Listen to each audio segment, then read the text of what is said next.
Des musiciens et des militants aux couleurs de la majorité présidentielle.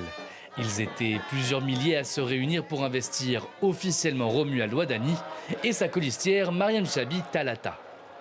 Notre atout, c'est que la vision est claire, les lignes sont tracées, les défis et les solutions sont connus. Et notre chance, c'est que les efforts consentis tous ensemble ces dernières années vont désormais permettre à tous de bénéficier pleinement des fruits de la croissance. Un discours largement axé sur la jeunesse. Selon le candidat et actuel ministre de l'économie et des finances, 70% des Béninois ont moins de 25 ans. L'ensemble du gouvernement se mobilisait donc pour tenter de les convaincre dès le début de la campagne.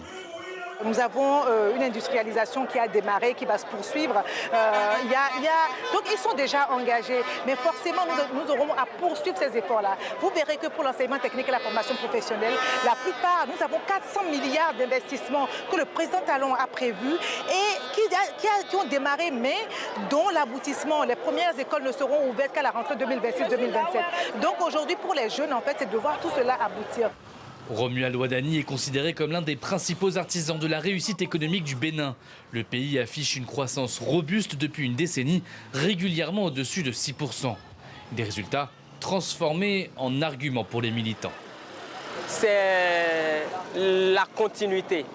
C'est la continuité dans le lancer du président Patrice Talon, parce que nous sommes rassurés qu'il a déjà amorcé le développement.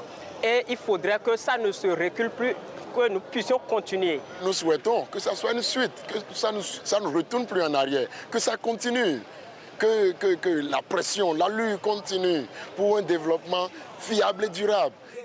Le principal adversaire de Romuald Ouadani sera connu le 11 octobre prochain. Il s'agira du candidat du parti, les démocrates.